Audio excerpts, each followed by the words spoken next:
Oke, Assalamualaikum warahmatullahi wabarakatuh. Selanjutnya, kita akan membahas tentang graf untuk mata kuliah matematika diskrit. Jadi, graf itu biasanya digunakan untuk merepresentasikan objek-objek diskrit dan hubungan antara objek-objek tersebut. Nah, seperti contohnya di sini ada peta Jawa Tengah. Nah, di tiap kotanya di sini ada terhubung garis-garis. Dan di tiap titiknya ini merupakan simpul dan garisnya ini merupakan sisinya. Nah, gambar sebuah graf yang menyatakan peta jaringan jalan raya yang menghubungkan sejumlah kota di Provinsi Jawa Timur. Ini gambarnya.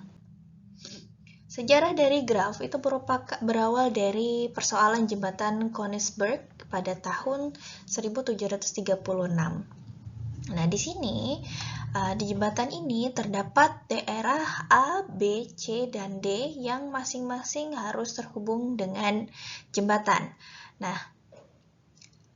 dari gambar jembatan ini yang menghubungkan beberapa daerah digambarkan ke dalam sebuah graf, yaitu gimana caranya supaya area A ini nanti terhubung dengan jembatan yang bisa menuju ke area-area lain dengan menggunakan satu jembatan saja. Graf yang merepresentasikan jembatan Königsberg, simpul atau yang biasa disebut dengan vertex, itu menyatakan daratannya, kemudian sisi atau yang biasa disebut dengan edge itu akan menyatakan jembatannya.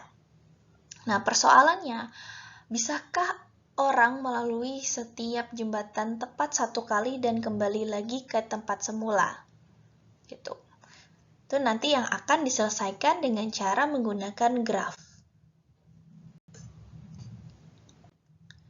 Nah, definisi dari graf merupakan graf G atau sama dengan VE, yang dalam hal ini V merupakan himpunan tidak kosong dari simpul-simpul atau vertis yang sama dengan V1, V2 sampai dengan V ke N.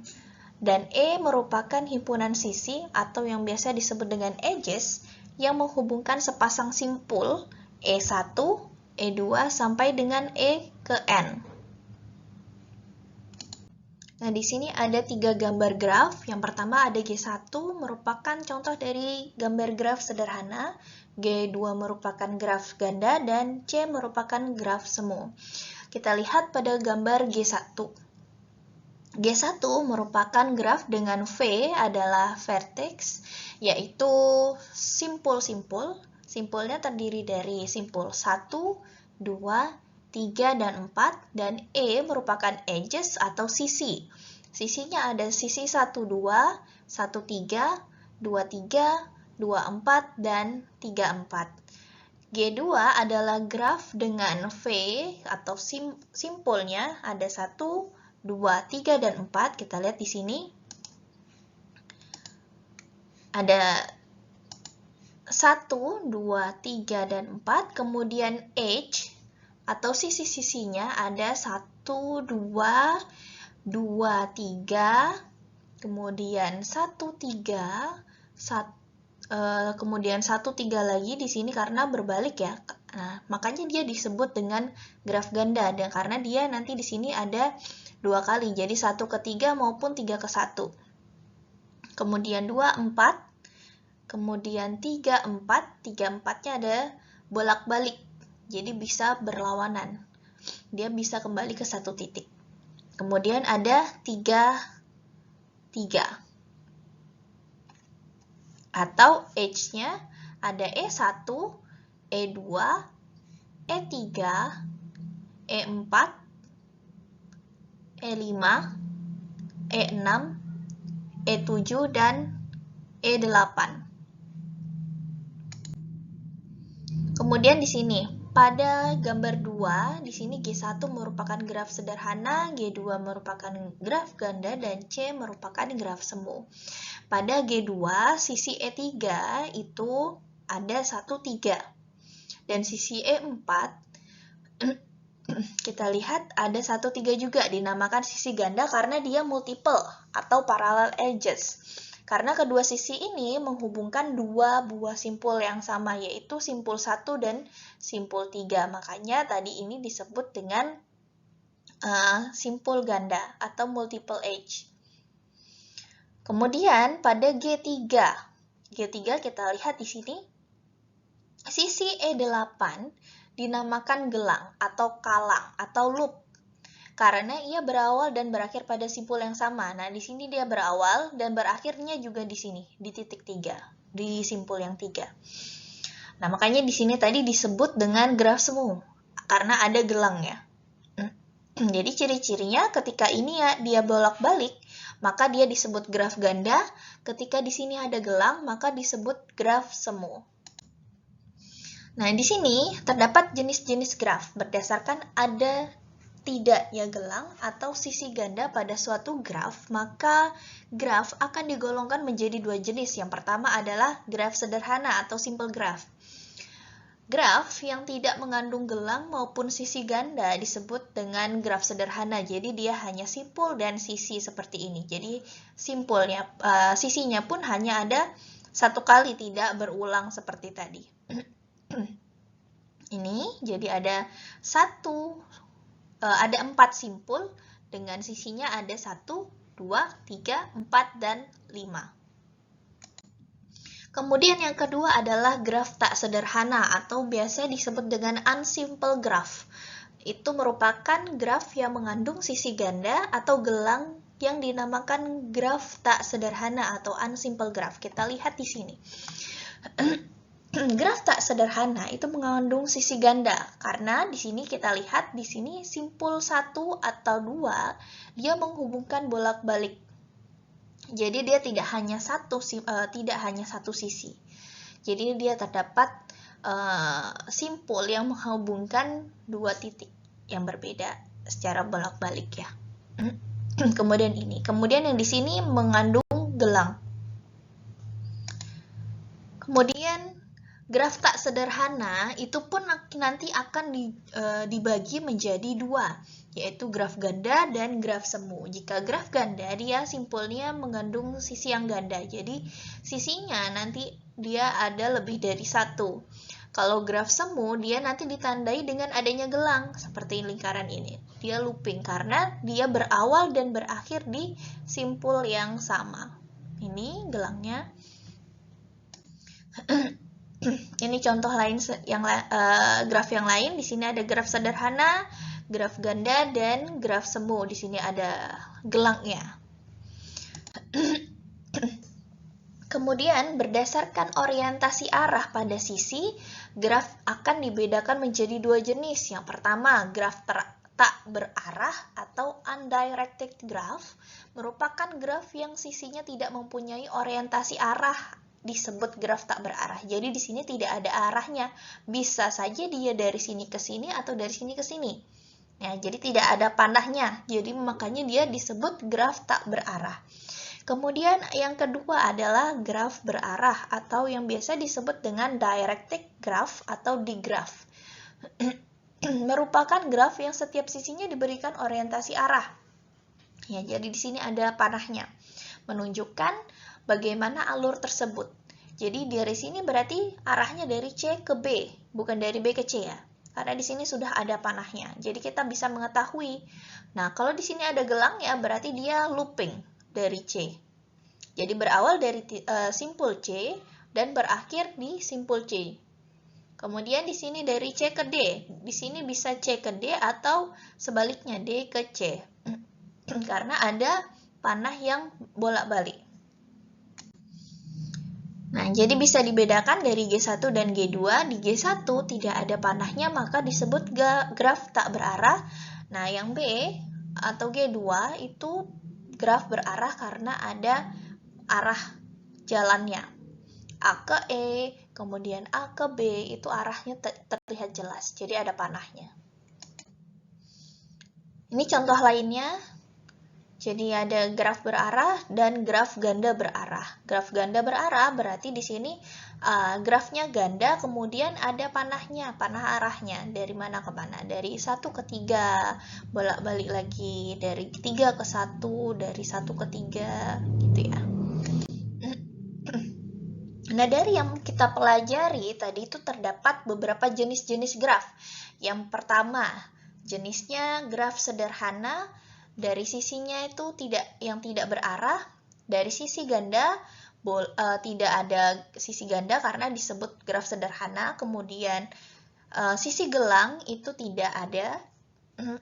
Kemudian dari jenisnya lagi ada graf ganda, itu sisinya bisa tidak berarah, kemudian sisi gandanya diperbolehkan, jadi boleh ada sisi ganda, kemudian sisi gelangnya tidak, jadi di graf ganda tidak ada gelangnya. Kemudian yang ketiga ada graf semu, jadi sisinya tak berarah, kemudian sisi ganda diperbolehkan tidak, kemudian gelang iya.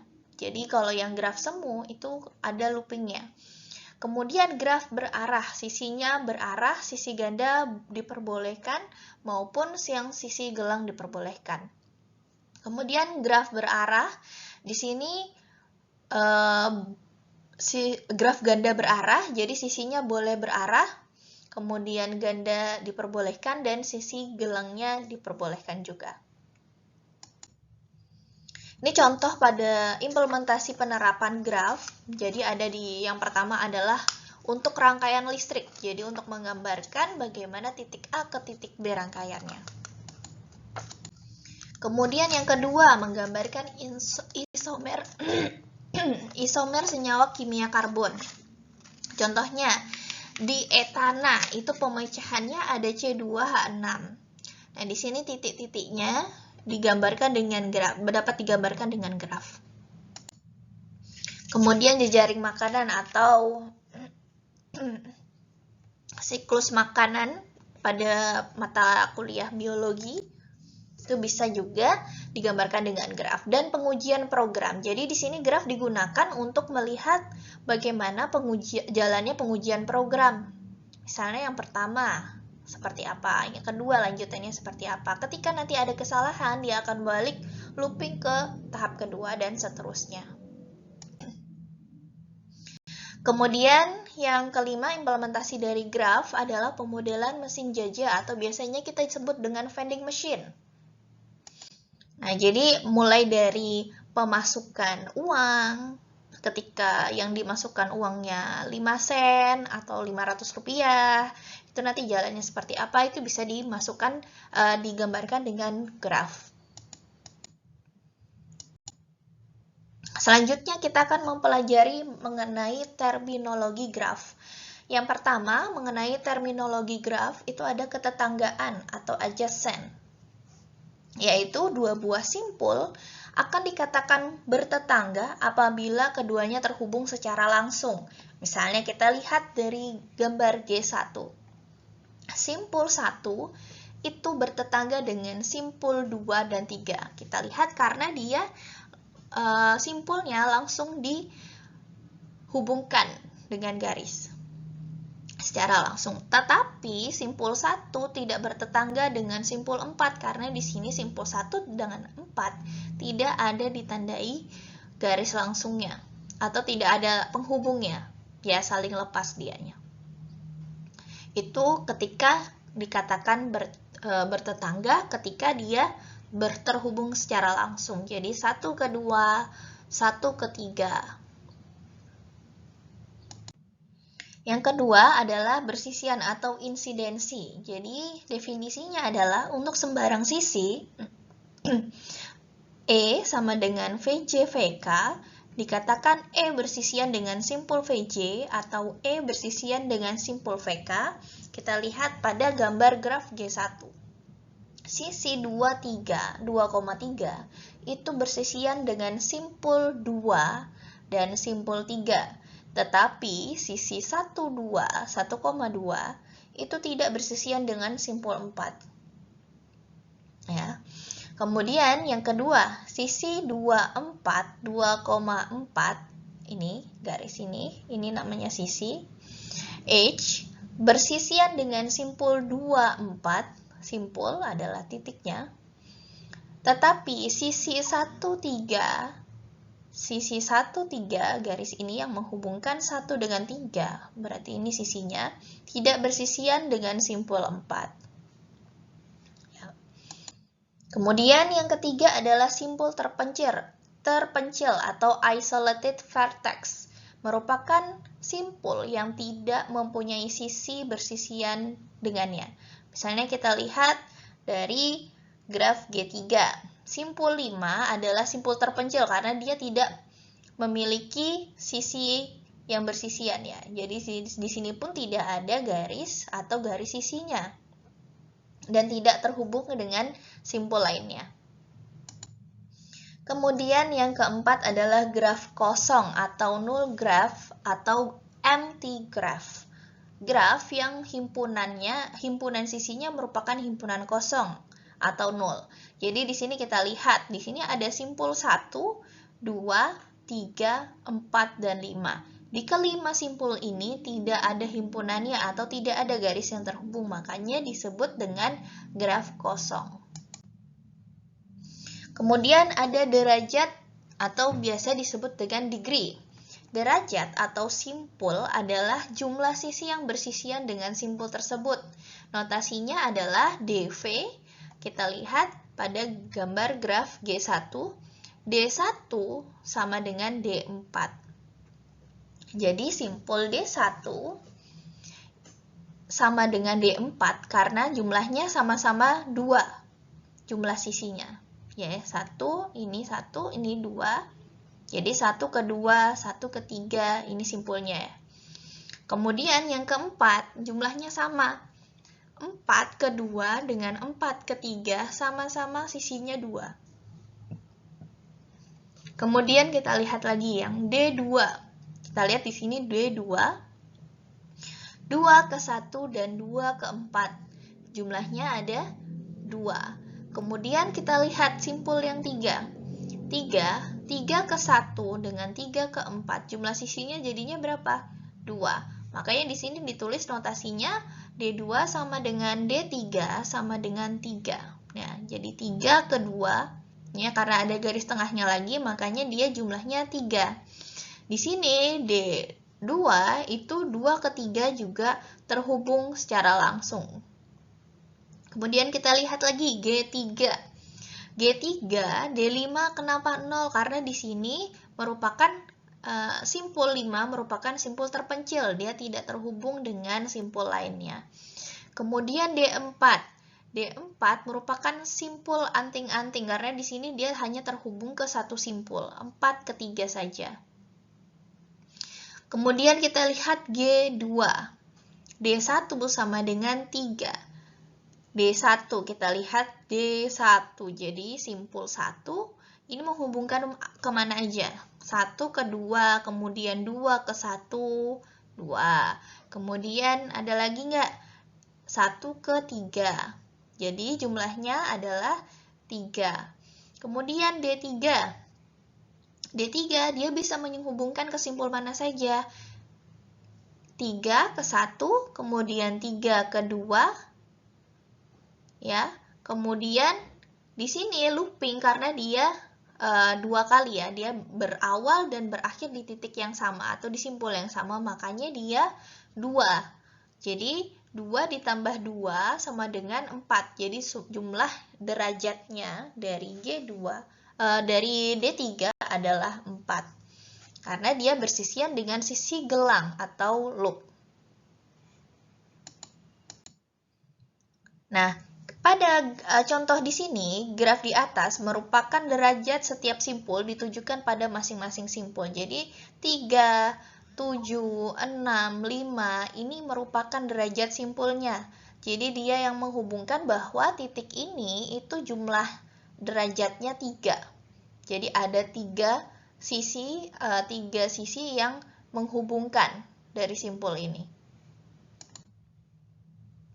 Pada graf berarah, derajat simpul itu akan dibedakan lagi menjadi derajat masuk atau biasa disebut dengan in degree dan derajat keluar atau biasa disebut dengan out degree. Kita lihat pada graf G4.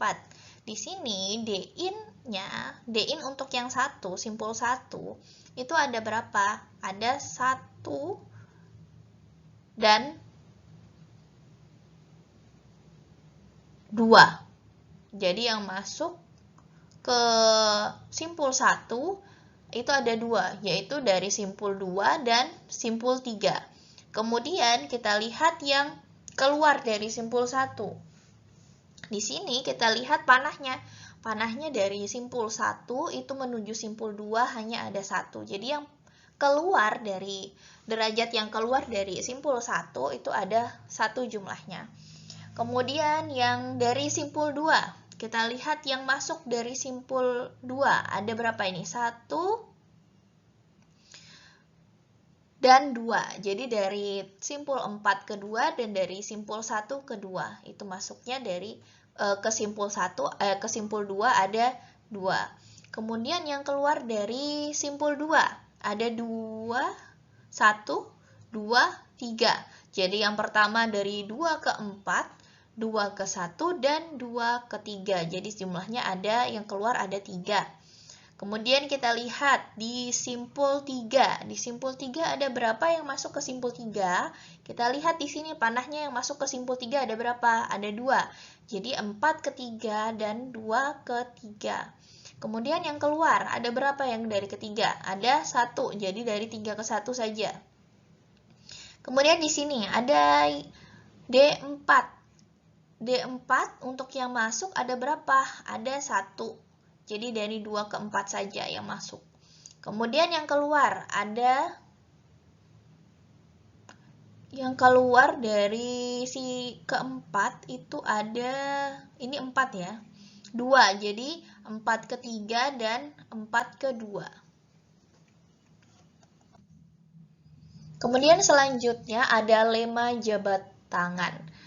Merupakan jumlah derajat semua simpul pada suatu graf adalah genap, yaitu 2 kali jumlah sisi pada graf tersebut. Dengan kata lain, jika G sama dengan V, E, maka sigma atau jumlah derajat dari V sama dengan 2 kali jumlah sisi. Ya, ini jumlah. Jumlah sisi E adalah H atau sisi. V adalah vertex atau simpulnya. Kita lihat dari G1. G1 titik 2 itu ada D1, D2, D3 dan D4. Di sini jumlahnya ada 2 ditambah 3 ditambah 3 ditambah 2 ditambah 2 ditambah 3 ditambah 3 ditambah 2 sama dengan 10, atau bisa juga dicari dengan 2 kali jumlah sisi. Jadi 2 dikali jumlah sisinya. Jumlah sisinya di sini ada berapa? Ada 5. 1, 2, 3, 4, 5. Ya, jadi 2 dikali 5 sama dengan 10. Kemudian kita lihat lagi dari gambar G2. G2 ada D1 derajat untuk simpul 1, derajat simpul 2 ditambah derajat simpul 3 itu sama dengan 3 ditambah 3 ditambah 4 sama dengan 10. Atau kita bisa mencarinya dengan 2 kali jumlah sisi. Jadi 2 dikali 5. Jumlah sisinya dari mana? Di sini 1, 2, 3, 4, 5. Ya. Kemudian dari yang G3, kita lihat ada D1, D2, D3, D4, dan D5. Di sini jumlah derajatnya untuk D1 ada 2. Kemudian D2 ada 2, D3 ada 3, D4 ada 1, dan D5 0 karena di sini simpul terpencil. Dia tidak terhubung dengan simpul manapun. Makanya dia nilainya 0.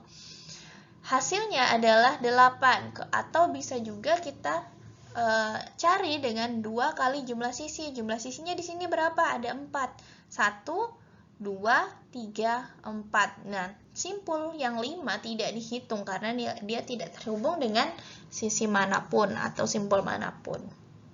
Gitu ya, jadi 2 dikali 4 sama dengan 8. Hasilnya sama. Nah, akibat dari lemma tadi atau corollary itu merupakan itu menjadikan sebuah teorema, yaitu untuk sembarang graf G, banyaknya simpul berderajat ganjil itu hasilnya akan selalu genap. Jadi menurut teorema ini, tidak mungkin sebuah graf memiliki simpul berderajat ganjil sejumlah ganjil. Ya. Jadi tidak mungkin ada graf yang memiliki simpul berderajat ganjil, maka nanti jumlah terakhirnya adalah ganjil. Contohnya, diketahui graf dengan 5 buah simpul. Nah, maka simpulnya di sini berarti ganjil ya. Dapatkah kita menggambar graf tersebut jika derajat masing-masing simpul adalah 2, 3, 1, 1, 2, atau B, 2, 3, 3, 4, dan 4. Penyelesaiannya yang di pertama, yang A. Tidak bisa dibuat graf. Kenapa? Karena jumlah derajat semua simpulnya ganjil. Jadi ketika dijumlahkan semuanya, itu hasilnya ganjil. Maka tidak bisa dibuat graf. Yang kedua, ketika dijumlahkan semuanya hasilnya genap, makanya bisa dibuat graf. Karena jumlah derajat semua simpulnya genap. Hasilnya 2 ditambah 3 ditambah 3 ditambah 4 dan ditambah 4 itu sama dengan 16. Bisa kita gambar dengan seperti ini karena dia hanya memiliki 5 simpul. Ini simpulnya 1, 2, 3, 4, dan 5. Gitu. Ini merupakan jumlah derajatnya.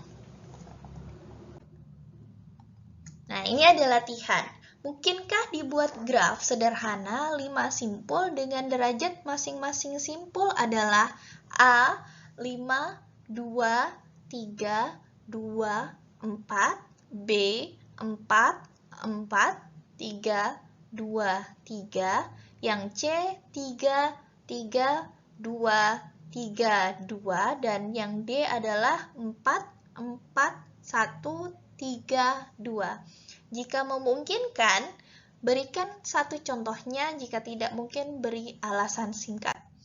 Ya, jadi pembahasannya yang A, ketika derajatnya 5, 2, 3, 2, 4 itu tidak mungkin karena ada simpul berderajat 5.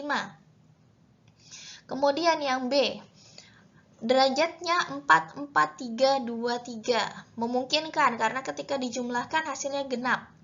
Kemudian yang C, 3, 3, 2, 3, 2. Ketika kita jumlahkan hasilnya berapa? 8 ditambah 6. 14. Tidak mungkin karena jumlah simpul berderajat ganjil ada 3 buah. Di sini yang ganjil ada 3. Walaupun ketika dijumlahkan hasilnya genap. Alasan lain karena jumlah derajatnya ganjil. Kemudian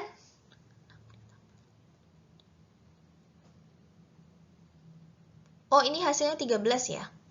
Kemudian yang D, 4, 4, 1, 3, 2. Tidak mungkin karena simpul 1 dan simpul 2 harus bertetangga dengan simpul sisanya. Berarti simpul 3 minimal berderajat 2. Atau dia kontradiksi dengan simpul 3 berderajat 1.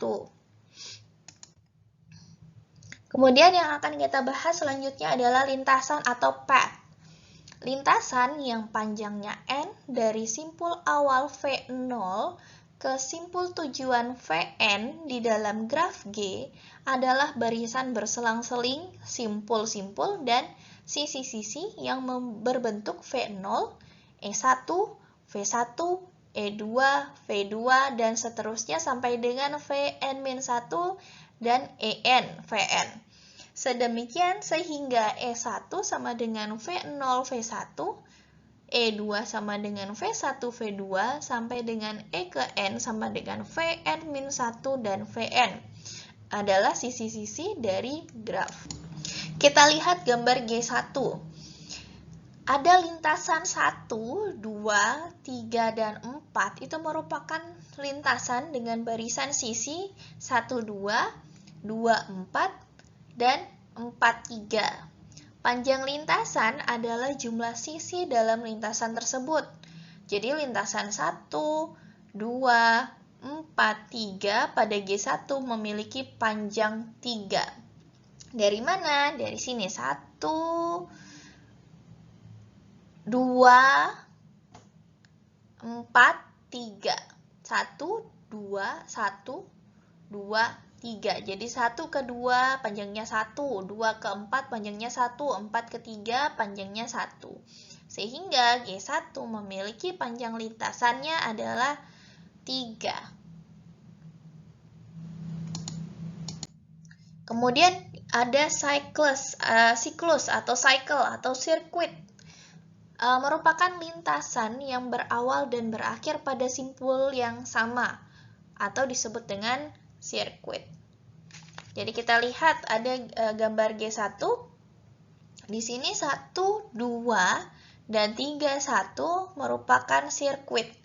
Nah, panjang sirkuit adalah jumlah sisi dalam sirkuit tersebut. Jadi ada 1, 2, 3, 1 pada G1 memiliki panjang 3. Jadi sirkuit itu jumlah panjang sirkuit merupakan jumlah sisinya. Jadi dari 1, 2, 3 itu panjang sirkuitnya 1, 2, 3, 1 itu panjang sirkuitnya ada 3. Dari mana? Dari sini. 1, 2, 2, 3, dan 3, 1. Jadi panjangnya ada 1, 2, 3. Ya, selanjutnya adalah keterhubungan atau connected. Disebut graf terhubung manakala terdapat lintasan dari V1 ke V2. Jadi G disebut graf terhubung atau connected graph jika setiap pasang simpul VI dan VJ dalam himpunan V terdapat lintasan dari VI ke VJ. Jika tidak, maka G disebut graf tak terhubung atau disconnected graph. Kita lihat pada gambar ini. Di sini yang kiri merupakan graf terhubung. Yang kedua, yang gambar di kanan itu merupakan graf tak terhubung. Bedanya di mana? Di sini setiap simpulnya memiliki garis yang saling terhubung. Di sini simpul dari 1 ke 8, 1 sampai dengan 8, 1, 2, 3, 4. Hanya simpul 1, 2, 3, 4 yang terhubung. Tetapi di sini simpul 4 ke 5 tidak terhubung. 5, 6, 5 ke 8 tidak terhubung, kemudian dari sini jadi ada simpul yang tidak terhubung, maka dia disebut dengan graf tak terhubung. Ya, ini contohnya graf tak terhubung. Jadi di sini ada yang saling lepas simpulnya. Makanya dia disebut tak terhubung. Kemudian di sini ada contoh lainnya. Kenapa di sini kok tidak disebut dengan graf tak terhubung? Karena di sini ada simpul yang saling lepas. Kemudian, graf berarah G itu akan dikatakan terhubung manakala graf tidak berarahnya terhubung atau graf tidak berarah dari G diperoleh dengan menghilangkan arahnya.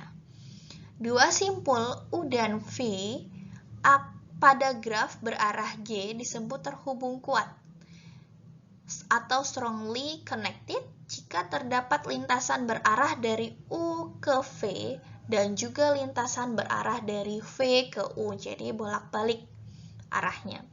Maka dia disebut terhubung kuat. Kemudian jika U dan V tidak terhubung kuat tetapi terhubung pada graf tidak berarahnya, maka U dan V dikatakan terhubung lemah atau weakly connected.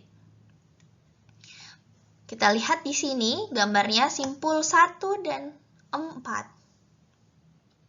Simpul 1 dan 4 terhubung kuat karena ada lintasan dari 1 ke 4 dan lintasan dari 4 ke 1. Ya, jadi di sini 1, 3, 4, kemudian dari 4 juga bisa mengarah ke 1.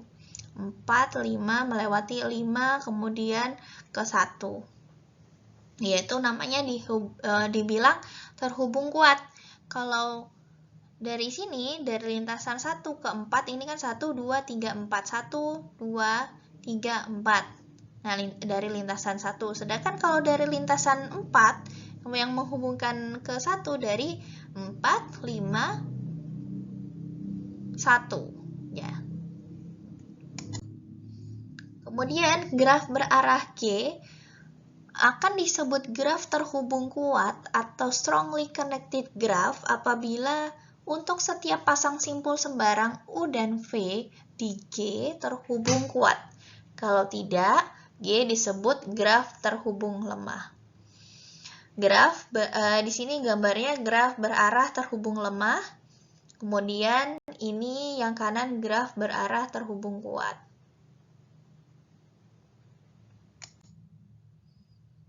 Nah, di sini graf berarah terhubung kuat apabila selalu ada lintasan dari sepasang simpul manapun.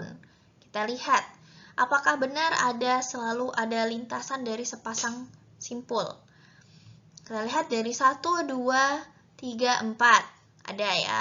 Kemudian dari 4, 5, 1. Kemudian kita lihat dari 1, 3, 5. Ada. Kemudian dari 5 ke 1 ada. Jadi selalu ada lintasan dari sepasang simpul. Selanjutnya adalah upagraf atau subgraf dan komplement. Upagraf merupakan misalnya ada G yang isinya ada V dan E adalah sebuah graf, kemudian maka G1 sama dengan V1, E1 adalah upagraf atau subgraf dari jika V1 merupakan himpunan bagian dari G. V dan E1 merupakan himpunan bagian dari E. Komplement dari upagraf G1 terhadap graf G adalah G2 yang sama dengan V2 E2 sedemikian sehingga E2 adalah sama dengan E dikurangi graf E1 dan V2 adalah himpunan simpul yang anggota-anggota E2 bersisian dengannya. Kita lihat pada gambar graf G1 di sini ada simpul 1 sampai dengan 6 dengan upagrafnya menjadi seperti ini, dan ini merupakan gambar C ini merupakan komplement dari upagraf dari G1 dari graf G1. Kemudian komponen graf atau connected component adalah maksimum jumlah upagraf yang terhubung dalam graf G. Graf G yang di bawah ini mempunyai 4 buah komponen. Kita lihat di sini ada simpul 1 sampai dengan 6, kemudian ada 7, 8, 9, 10, dan 11, 12, 13. Nah, di sini kita lihat terdapat 4 buah komponen. Kita lihat di mananya. Ini 1, 2, 3, dan 13 ini termasuk komponen dalamnya.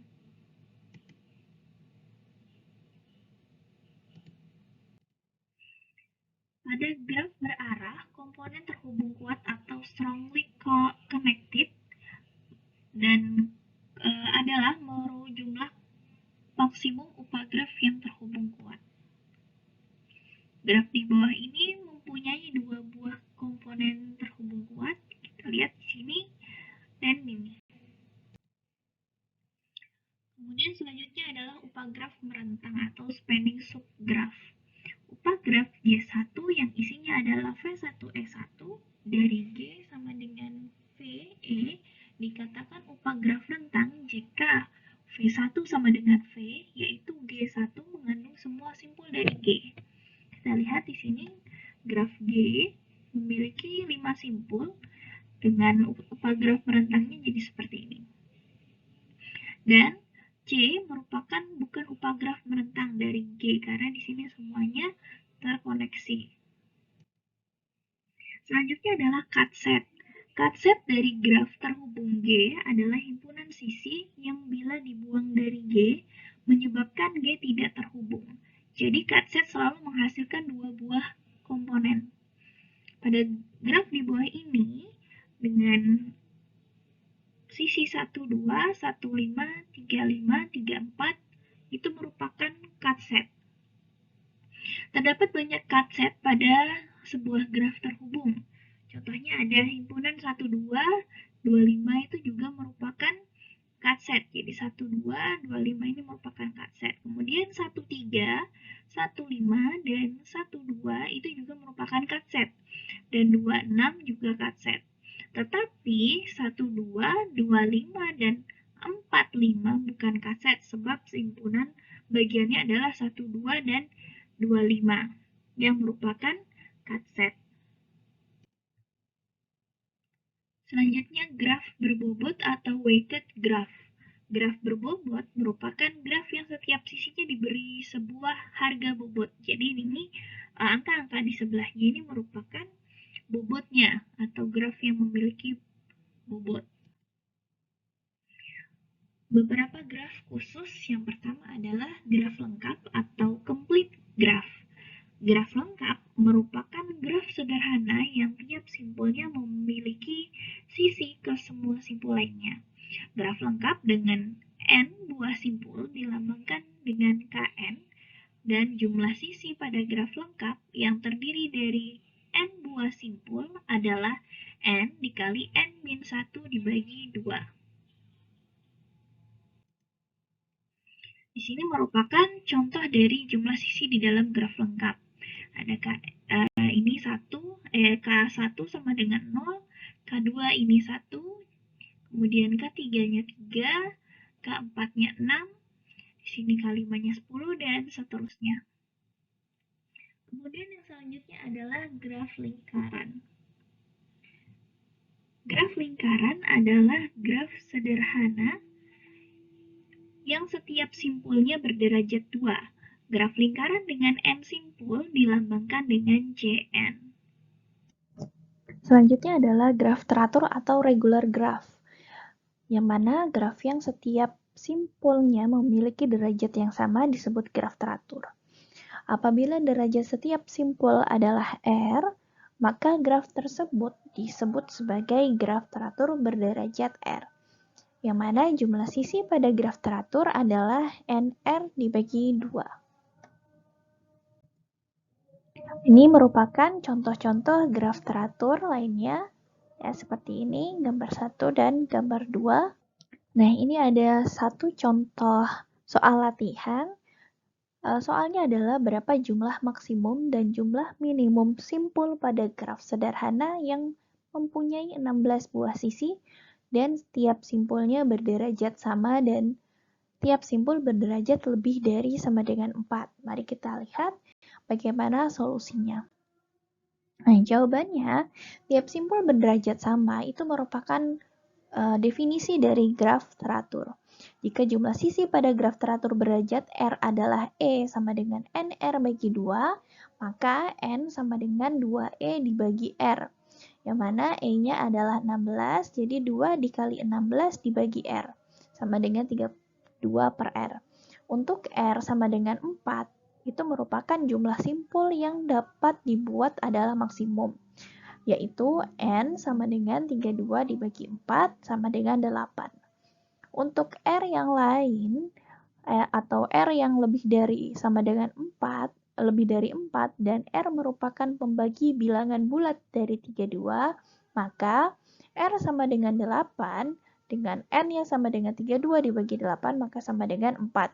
Nah, hal ini tidak mungkin membuat graf yang sederhana. Kemudian kita coba lagi jika R-nya sama dengan 16. Maka N-nya sama dengan 32 dibagi 16 sama dengan 2. Nah, ini juga tidak mungkin membuat graf sederhana. Jadi, jumlah simpul yang dapat dibuat adalah 8 buah. Ini merupakan jumlah maksimum dan minimumnya. Selanjutnya ada graf bipartit atau bipartit graph.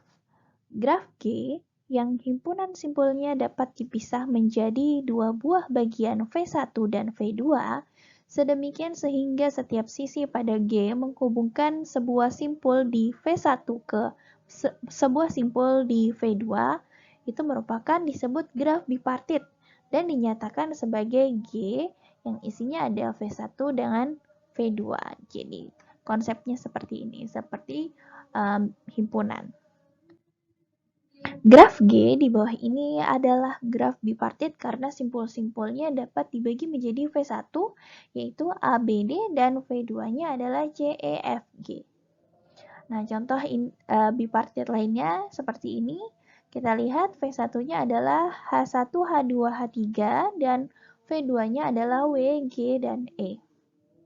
Dengan V1 merupakan simpul tengah dan V2 merupakan simpul-simpul lainnya.